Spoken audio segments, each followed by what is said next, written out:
한판 브리핑 김수민 평론가 나오셨습니다. 어서 오십시오. 네, 반갑습니다. 자, 우크라이나 굉장히 우려가 큰데 지금 러시아군이 수도 키예프 인근까지 진군한 상황이라고요?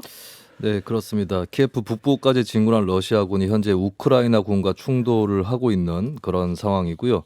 우크라이나군은 러시아 지상군의 진입을 막기 위해 키예프 북부 다리까지 폭발을 했으나 예. 러시아군이 결국에는 시내까지 다 밀고 들어왔습니다. 우크라이나 국방부는 페이스북을 통해서 시민들에게 화염병을 던져서라도 저항하라 이런 촉구를 하기도 했고요. 어쨌든 뭐 반격 시도도 있었습니다. 우크라이나 비행장을 점거하려고 했던 이 시도를 또 우크라이나에서 막아내는 이런 시도도 있었는데 예. 이런 한편으로 이제 젤렌스키 우크라이나 대통령은 수도 키예프에 계속해서 남아 있을 것이다라고 전하고 있습니다. 예. 또 이제 TV로 방송된 대국민 연설을 통해서 젤렌스키 대통령은 러시아가 새벽부터 미사일 공격을 재개했고 민간과 군사 목표물을 모두 겨냥했다. 조만간 적대 행위 중단에 대한 러시아와 우크라이나 간 대화가 시작될 것이다 이렇게 밝히기도 했고요. 한편 이제 러시아의 침공으로 민간인을 포함한 137명이 사망했고 316명이 부상했다 이런 소식을 전하기도 했습니다. 예. 지금 뭐 시내에서 교전이 이루어지고 있다는 뉴스 나오고 있기 때문에 더 안타까운 사망 소식은 더 늘어날 수 있을 것 같은데. 자, 이러한 우크라이나 사태를 대하는 정치권의 반응, 특히 대선 주자들은 어떤 반응 내놓고 있습니까? 네, 어제 민주당의 이재명 후보가 유세 중에 발언을 했는데요. 지구 반대편 남의 나라 일이지만 이 문제 때문에 우리나라 주가가 내려가고 있다. 국제 경제 질서가 훼손돼서 대한민국 경제 발전의 위험에 처한다라는 발언을 했습니다. 예. 그리고 어제 저녁에 긴급 연석 회의를 소집을 해서 다음 대통령은 이런 위기를 돌파할 유능한 안보 경제 대통령이 필요하다라고 밝혔고요. 그리고 사드 배치, 선제 타격 같이 안보를 정쟁화하는 일들은 스스로 위기를 자초하는 일이라고 하면서 윤석열 후보를 겨냥한 그런 발언을 하기도 했습니다. 예. 한편 윤석열 국민의힘 후보는 어제 저녁에 긴급 대책 회의를 갖고 말로만 외치는 종전선언과 평화협정이 결코 한반도의 평화를 보장해주지 않는다. 힘이 뒷받침되지 않은 평화는 의미가 없다라는 것을 교훈으로 삼아야 한다라고 밝히면서 또 역시 여권을 겨냥한 그런 발언을 또 하기도 했습니다. 예. 또 SNS를 통해 윤 후보는 1994년 우크라이나는 부다페스트 양해각서라는 종이 하나를 믿고 스스로 무장을 해제했다. 확고한 한미동맹을 바탕으로 한 강력한 억지력이 필요하다 이런 발언을 했습니다. 예. 정의당 심상정 후보는 유엔 헌장은 물론이고 국제법을 위반한 명백한 전쟁 범죄라면서 러시아를 비난하는 동시에 미국을 향해서도 무분별한 동맹 확장과 일방적 독주라는 표현을 쓰면서 비판을 했고요. 안철수 후보는 3차 대전으로 확장될 수 있는 중대한 국제정세라고 밝히면서 우크라이나 지원을 위해서 동맹 및 세계 민주주의 국가들과 책임 있게 연대해야 된다라고도 밝혔습니다. 예, 자, 우크라이나에 대한 러시아의 침공 사태 평가 다소 좀 시각차는 있군요. 저 어떻게 들으셨는지 진 작가님부터? 심상정 후보하고 안철수 후보만이 올바른 그 대응을 좀 한 것 같고요. 지금 그 이재명 후보 같은 경우는 정말로 딱 읽어보면은 정말 그 참을 수 없는 존재의 천박함이라고 할까요? 이런 게 느껴집니다. 남의 나라 일이지만 이게 주가를 얘기를 하거든요. 예, 그 예. 차라리 뭐 예를 들어서 우리나라 유가 문제가 있고 또 가스도입 문제 또 무역 문제 이런 게 아니라 주가를 딱 겨냥하고 그다음에 남의 고통이고 남의 불행인데 이걸 갖다 자기 홍보에 또 활용하고 있지 않습니까? 이게 아주 이재명 후보의 본질을 정확하게 보여준다고 보고요. 윤석열 후보 같은 경우에는 사실 우크라이나랑 우리랑 또 상황이 굉장히 다르거든요. 그래서 그대로 직접 인용할 수 있는 것은 아닌데 지금 얘기한 것들 보게 되면 이것도 굉장히 메시지가 좀 낡은 반공 안보주의 쪽으로 좀 퇴행한 게 아닌가 이런 느낌이 듭니다. 남의 고통이거든요. 그리고 지금 우리는 목소리 높여가지고 전쟁 반대를 얘기를 해야 되고 러시아를 규탄해야 되고 그다음에 그것을 하기 위해서 우리가 시민사회에서 러시아에 대한 항의를 조직해야 될 이럴 때라고 생각합니다. 예, 김 소장님. 이제 여기서 윤석열 후보는 대안으로 두 가지 말씀을 하셨어요. 하나는 국력이 세져야 된다. 국방력 강화에 대한 말씀하고 확고한 한미동맹. 근데 이제 우크라이나의 사정을 보면 젤렌스키 대통령 같은 경우는 친서방파를 하려고 했고 나토 가입에 대한 문의를 꽤나 오랜 기간 동안 타전을 해왔습니다. 그러면서도 푸틴 대통령과의 대화의 끈을 놓지는 않았지만 어쨌든 우크라이나가 나토에 가입하겠다는 의사를 밝혔음에도 불구하고 거기서 주저했던 것은 미국과 독일이거든요. 그러니까 확고한 한미동맹을 우리끼리 생각한다라고 미국이 들어주지 않는다라는 또 반증을 보여주는 사례라고 생각을 합니다. 그리고 도대체 무슨 근거로 국민의힘은 계속 민주당 혹은 문재인 정부가 이 힘을 뒷받침 안 한다고 얘기를 하고 있는 건지 잘 모르겠는데 뭐 국민들께 유권자분들이 들으실 수 있는 뭐 확인하실 수 있는 숫자로만 말씀드려도 예. 국방비가 지난 5년 동안 32% 증강됐어요. 어떤 편에서는 평화를 이야기하면서 어떻게 저렇게 군비 증강을 할 수 있느냐라는 비판을 들을 만한 지점이 있었던 것이고 LSM이라고 불리우는 한국형 패트리어트 미사일 발사체 실험도 그저께 성공해서 소위 말하는 킬체인의 구성에 대해서 이제 국산화까지 하고 있는 만큼 국방력은 튼튼하게 하고 있다. 그런데 외교라는 것이 누구 한쪽에 딱 줄 쓴다고 해결되는 문제 같으면 쉽겠지만 조금 더 고차원적인 이해를 좀 이 대선 후보들께서 해주셔야 될 때가 되지 않았나 그런 생각이 좀 듭니다. 지금 예의 드신 것 중에 굉장히 좀 잘못된 부분이 바로 이거거든요. 그러니까 우크라이나가 나토에 가입한다는 것은 우리처럼 한미 동맹에 들어온다는 걸 말하는 거예요. 그러니까 한미 동맹이 없었을 때 어떤 사태를 맞을 수 있는지를 정확하게 좀 보여주는 거고요. 그런 다음에 사실 평화협정, 뭐 종전협정 얘기하지 않았습니까? 근데 그게 사실 서류인데 이 사람들도 그 협정서를 맺었는데 그게 종이 조각에 불과하다는 게 너무나 이제 분명하게 드러났거든요. 그래서 그런 점들은 뭐 보수 진보를 떠나가지고 누구든지 좀 분명하게 좀 해둘 필요가 있을 것 자, 같습니다. 평화협정을 맺는 것은 그 뒤에 이어질 북미 수교 그리고 평양의 미국 대사관, 미국의 북한 대사관이 들어가는 과정에서의 평화협정의 선언을 얘기하는 것이지 그렇게 단편적인 서류 한 장으로 안보가 확보될 거라고 생각하는 사람이 어디 있겠습니까? 그러니까 그 종이 한 장으로 그런 뭐 북한의 평양에 미국 대사관이 설치된다라든지 그런 꿈을 꾸지 말라는 얘기입니다. 누가 그런 꿈을 꾸겠다고 그러시는지는 잘 모르겠는데 아니 정부는 지금 꿈꾸고 계셨잖아요. 어떤 점에서요? 아니 계속 얘기 그 협정서 하나가 있고 그게 계속 그렇게 이어질 것이다라고 얘기를 했는데 그것은 하나의 꿈이고요. 아니 북미 간의 사실상 수교를 하기 위해서 전후에 밟아야 되는 절차가 종전선언, 평화협정 체결 그리고 북미 수교까지 가는 것은 보통의 그 적대국에서의 평화국으로 돌아설 때 일반적인 프로세스인데 그걸 꿈이라고 하시면 종전선언은요 글쎄요. 입구 전략이 아니라 출구 전략입니다. 출구에서 얘기할 것 같아 입구에서 얘기하니까 황당하게 느껴진다는 얘기입니다. 예.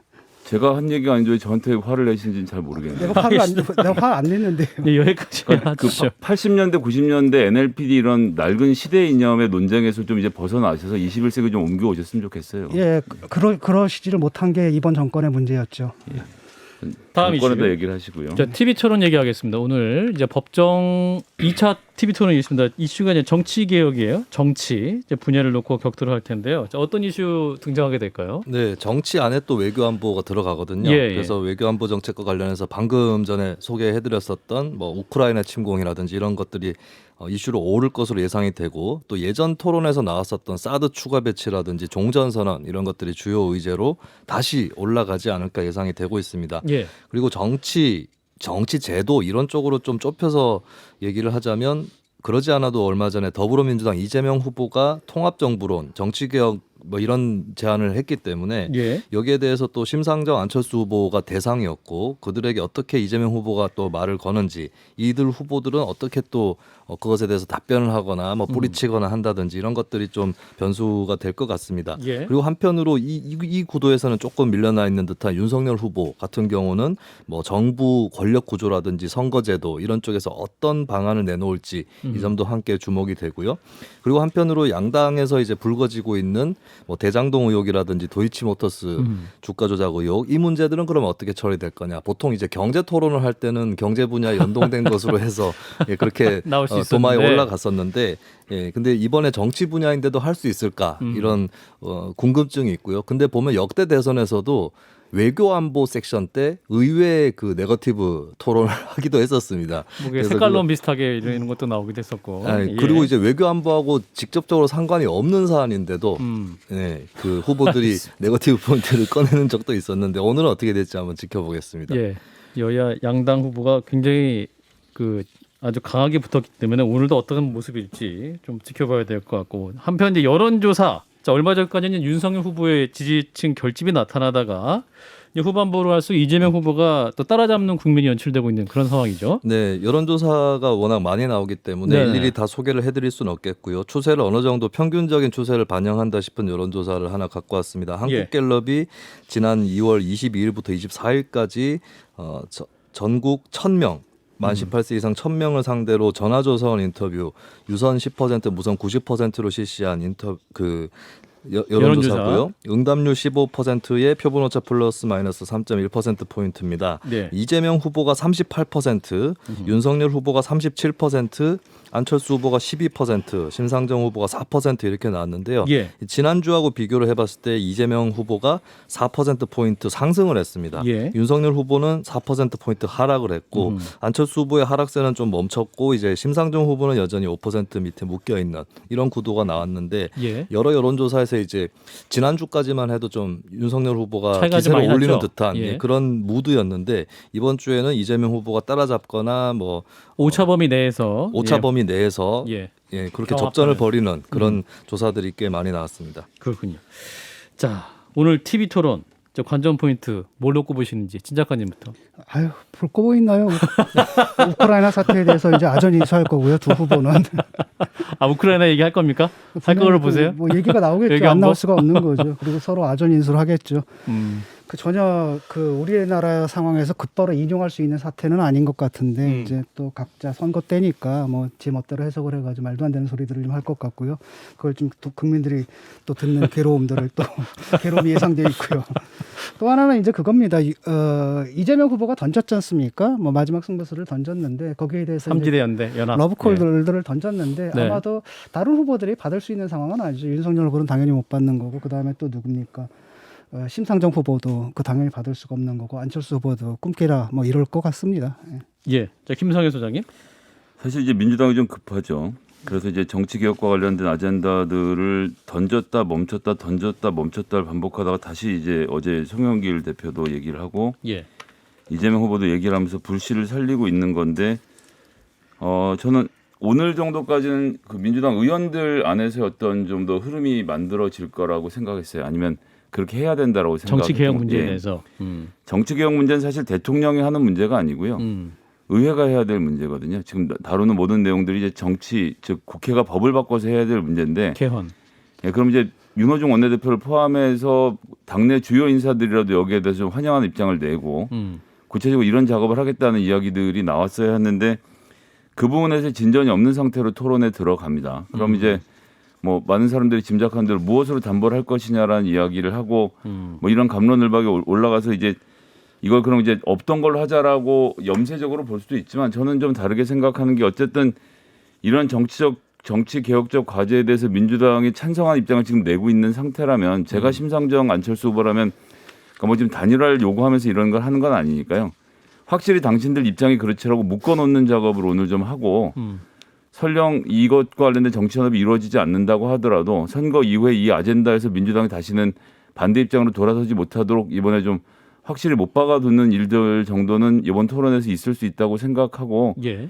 그런 것들이 또 우리나라 정치 개혁, 양당제 혁파의 또 하나의 디딤돌을 놓을 수 있지 않을까 생각합니다. 전 국민 대상으로 이제 앞에서 선언하고 얘기하는 것이기 때문에. 뭐 그렇죠. 대선 후보도 그렇고 당대표도 그렇게 얘기를 했는데 나중에 가서 우린 그런 거 안 하겠다라고 말하면 또 굉장히 멋쩍어지는 상태가 되면 국민의힘만 고립된 상태에서 이 대선 결과와 상관없이 국회는 정치 개혁에 걸음을 걸어갈 수 있거든요. 그 전에 뭐 다당제 개혁이라든지 선거법 개혁은 뭐 국민 뒤에서 얘기한 겁니까? 국민 앞에서 얘기했던 거고 그냥 바로 깨버렸고 그런 다음에 뭐 자기들이 문제가 있을 때 후보를 안 내겠다라는 약속들도 국민 앞에서 한 약속인데 바로 깨버렸거든요. 그래서 이미 신뢰를 잃었기 때문에 이거 뭐 얼마나 통하겠습니까? 진 작가님 강한 불신인데. 나중에 선거 끝난 다음에 만약에 이걸 나온다면 그때는 믿어드릴게요. 근데 그런 일은 없을 거라고 저는 봐요. 김수현 평론가 어떻게 보세요? 네, 일단은 뭐 그 제안을 받은 입장에서는 네. 그러면 이걸 어떻게 믿느냐 이 얘기를 아무래도 할 것 같고 근데 그 방안을 또 어떻게 따져보느냐 이것도 좀 관건일 것 같습니다. 그러니까 예. 제가 말씀을 일단 드리면 이게 이제 개헌 사항인 게 있고 개헌 사항이 아닌 게 것도 있거든요. 있고. 이거를 어떻게 민주당에서 또 편성을 하느냐 하는 건데 예를 들면 이제 책임 총리제 같은 경우는 개헌을 꼭 해야 되는 건 아닙니다. 현행 제도에서도 할 수 있는 그런 문제고 결선 투표에 대해서는 좀 의견이 엇갈려요. 개헌 사항이다 아니다 이런 것들이 있는데 근데 민주당이 약속하는 바들이 나중에 개헌을 통해서 해야 된다라고 주장할수록 소수 정당 입장에서는 좀 믿지 못하겠다 이런 생각이 나올 수 있고 거꾸로 예를 들면은 뭐 법을 개헌은커녕 법을 바꾸지 않더라도 예. 민주당이 우리가 위성 정당을 다음에는 안 내겠다 알아서 이렇게 선언을 하면은 좀 그런 경우에는 진정성을 납득할 가능성이 커지는 것이죠. 그렇군요. 자, 이거 근데 이것에 예. 관련돼서 김선수? 안철수 후보나 심상정 후보가 양보해야 할 게 없어요. 그러니까 당신의 말을 내가 다 믿고 후보를 사퇴하겠다 이럴 게 아니지 않습니까? 그럼 그 말이 맞는지만 확인하고 이번 토론은 마무리 지으면 되는 문제인 것이 하나 긍정적인 포인트고요. 부정적인 예. 포인트는 정개특위가 이미 구성돼 있는데 여야 동수라서 국민의힘이 동의를 하지 않으면 일이 진전이 안 되는 문제가 또 있긴 합니다. 예, 그렇군요. 자, 여론조사 얘기 잠깐 할게요. 현재 추세 어떻게 보시는지 진 작가님. 현재는 이제 사실은 그 안철수 후보가 단일화 의제를 딱 던짐으로써 네. 그 효과가 반영이 돼가지고 한때는 그 윤석열 격차가 후보가 오차 범위 많이- 바깥으로 벗어났는데 예. 그게 결렬이 되면서 이제 다시 또 뚝 떨어져가지고 원점으로 좀 돌아온 거라고 보거든요. 원점 오히려 밑으로 좀 온 것 같습니다. 그 충격이 커서 한때는 이제 그 윤석열 후보 쪽으로 붙었던 지지자들이 다시 안철수 후보로 좀 귀환하는 것 같고요. 예. 그래서 이제 이 단일화 결렬의 충격이 조금 더 가시게 되면 약간의 반등이 있을지 모르겠습니다. 그리고 또 다른 한편으로는 지금은 이재명 후보는 기세가 참 좋잖아요. 올라가는 거고 저쪽은 내려오는 것이기 때문에 이 추세를 해가지고 나중에 역전에 성공할지 좀 지켜봐야 될 것 같고요. 예. 결국은 급해지면은 이제 결국은 저쪽에서 또 단일화하자라고 얘기를 할 겁니다. 결코 쉽지는 않겠지만. 국민의힘이 예. 예. 그리고 이미 지금 투표용지 인쇄 이전에 여론조사를 통한 단일화는 물이 건너갔기 때문에 네. 어떤 단판 같은 것들 하려는 시도가 서로 좀 있지 않을까 싶습니다. 이번 그게 이제 주말. 마지막 남은 변수라고 저는 봅니다. 김 소장님. 예, 제가 계속 우스갯소리로 말씀드리지만 일요일에 기자회견을 봐야 한다. 10시. 예, 11시. 10시에 하던 기자회견 뭐 농담 반 진반에서 여전히 그 말씀하신 단일화 카드가 남아 있다고 생각하고요. 예. 지금 이재명 후보가 뭐 일부 앞서는 오차 범위안에서 접전인 결과가 나오는데 뭐 냉정하게 보면 제가 보기엔 아직도 이재명 후보가 한참 따라잡아야 되는 상황. ARS나 이 전화면접. RDD 방식에서 조금 점수가 나오는 것은 그냥 진영이 결집하고 있는 흔적으로 봐야 될 것 같고요. 예. 반면에 이제 윤석열 후보 같은 경우는 여가부 폐지로부터 시작됐던 여성 혐오, 외국인 혐오 등 온갖 종류의 혐오의 스테로이드를 맞고 지금 뭐 중간까지 퍼포먼스가 나왔는데 지금 이제 멈춰 있는 국면에서 이걸 타개를 못 하고 있거든요. 예. 그렇다고 해서 이재명 후보가 딱히 뭘 하고 있는 더 만들어내는 상황은 아니라서 결국은 예. 저는 지금은 약간의 열세를 결국 알겠습니다. 방역으로 해결해야 될 텐데 이게 어떻게 될지 좀 지켜봐야 되겠습니다. 그 갤럽 조사에 보면 그 특징이 나타나잖아요. 여성들이 다시 이재명 후보한테 붙기 시작했거든요. 이것은 이제 이준석 대표가 대표? 그동안 해왔던 어. 남성 그 안티 페미니스트에 대해 소관한 그 전략이 좀 한계를 드러난 측면이 있겠고 앞으로 또 주말 오늘 토론 또 주말까지 추세를 봐야겠습니다. 자, 다음 뉴스. 원희룡 국민의힘 선대본부 정책본부장이 오늘 긴급 기자회견을 열었습니다. 대장동 개발 핵심 실무 책임자였던 정민용 기획팀장의 문서 보따리를 입수했다. 공개를 했어요. 네, 원희룡 본부장이 밝힌 바에 따르면 지난 2월 13일, 14일 이 정도 시점에 안양 성남 간의 제2경인고속도로 옆 배수구에 버려져 있던 것을 익명의 제보자가 발견해서 입수했다라고 밝혔고, 이 입수한 서류 내용은 정민용 변호사의 명함이라든지 자필 메모에다가 대장동 개발 사업과 관련된 보고서들이라고 알렸습니다. 예. 그러니까 오늘 기자회견에서 일단 원희룡 본부장이 강조한 문서는 세 가지였는데요. 첫 번째는 대장동 제1공단 결합 도시개발 사업 현안 보고 문서였습니다. 예. 그러니까 이게 일각에서는 이제 이것을 원래 이제 결합을 했었어야 되는 건데 분리를 하면서 그러면서 이제 용적률을 새로 올라갔죠. 더 오르게 계산을 했다라고 예. 하는 그런 이제 문제 제기가 있었던 부분이고, 두 번째 문서는 성남 판교대장 도시개발사업공사 배당이익 보고서였는데 이것이 이제 임대 아파트를 짓지 않고 현금으로 받는 안을 선택한 것이다라고 예. 하는 것이고, 세 번째가 성남 도시계획시설 사업 실시 계획인가 고시인데 이게 이제 1공단 그 걸린 사업이죠. 여기서 이제 고시까지 했는데 이제 원희룡 본부장의 주장은 이 사업을 고시까지 해놓고 나중에 이게 마치 환수한 것처럼 홍보한 것이다, 이렇게 비판을 한 겁니다. 이 세 가지 문서에 이제 이재명 당시 성남시장의 결재 이런 것들이 있었다라고 하는 것, 이것을 예. 이제 오늘 원희룡 본부장이 강조를 했는데요. 근데 이제 민주당의 여기에 대한 반응은 1공단 사업 같은 경우는 민간 사업자의 소송으로 결합 개발이 불가능했었기 때문에 1공단을 분리하면서 오히려 나중에 이익 환수가 가능하도록 설계했다. 오히려 원희룡 본부장의 자료 공개로 그게 잘 설명되었다라는 그런 반응을 내놨습니다. 예.